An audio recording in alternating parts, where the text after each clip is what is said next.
Well, hello everybody, here we are again. Now today, no, I'm not working on any guns or anything related to guns at all, but that's the problem. Me being a collector of all kinds of stuff, coins, stamps, old amateur radios, dog barking at the door, all kinds of stuff. Well, here's another one. Had to pick this one up on eBay. This is an old Zenith AM FM radio. It was manufactured between 1946 and 1948. They made the same model. Only the patent date I see on the plate in the back says 1946, so I'm assuming that's probably what it is. But it's still, this is still a plastic case. I thought it might have been Bakelite at first when I first saw it, but it's not. And well, the dial works, but unfortunately the only thing it does right now is just the dial light shows up. Well, you don't hear anything out of it at all. So I was going to go ahead and open it up and take a look. You see what I'm looking at inside the back of this thing. That's the old, this is what they use for the antenna. So, let's see if I can pull this thing out.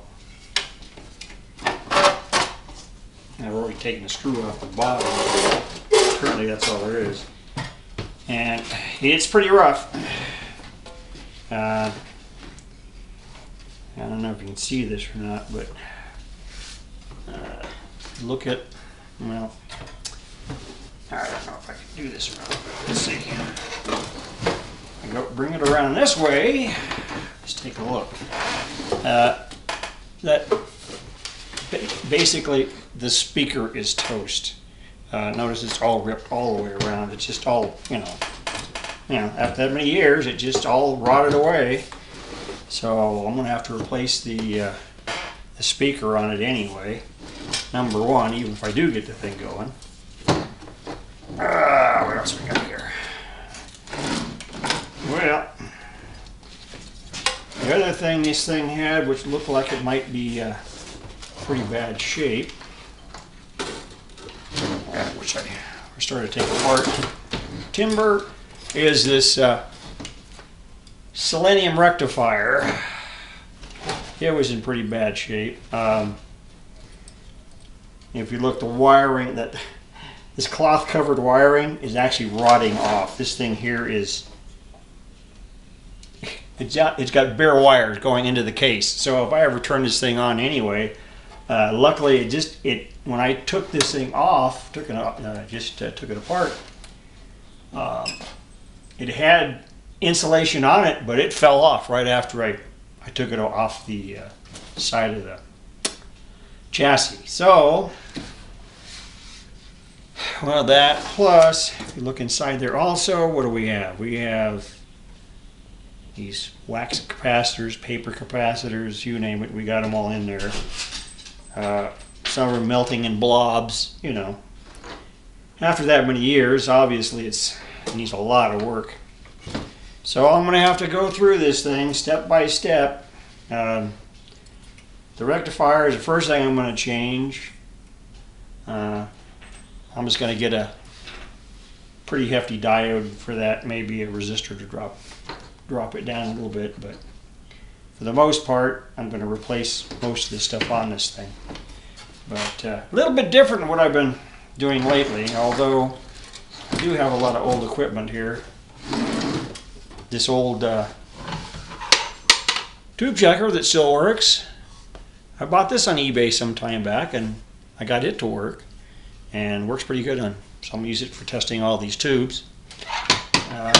Then the other day also I got this, I used to have one of these. It's a Heathkit IM17. It was like Heathkit's first attempt at solid state, actually. It's a solid state volt ammeter, multimeter. And I have it taped up really good because the handle kept opening this thing up.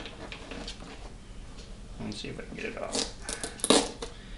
Still wants to take it on there.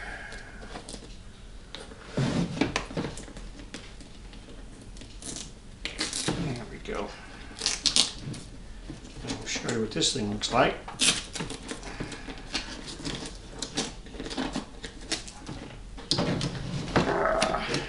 So, this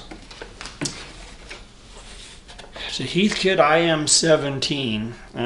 I put one of these together myself years ago, but with some of the moves I've had over the years, it disappeared, like a lot of my other test equipment did. So I figured, well, I saw this on eBay about, probably a couple weeks ago. So I picked this up, and some guy had gone ahead and put a 9-volt battery in there, a clip for it, but I said, well, it's supposed to be an 8.4 volt mercury battery and a 1.5 volt battery, so I still got to go through and check this thing out too. More projects. I mean, I have more projects than I know what to do with here. But other than that, this is going to be another project. Fun or not, I don't know. I'm going to see if I can get it to work. I have other things I've gotten to work. They're old amateur radio receivers. And if you look at the other side of the room, you can see some of them on that table back there. Let's see, there we go. There's a whole Helicrafters, there's a Hammerland down there, and up above that's a Drake receiver. Then up here, I have even more stuff up there. I even have some old Arc 5 receivers up there. Another one in the middle is another Heathkit. It's a transceiver, and even a Heathkit Tour on the end there. But yeah, I have a lot of stuff. Too much junk. So anyhow, another fun project. So that's about it for now. When I get some more stuff done on this, I'll bring you back every so often to show you my progress. And so have a nice day.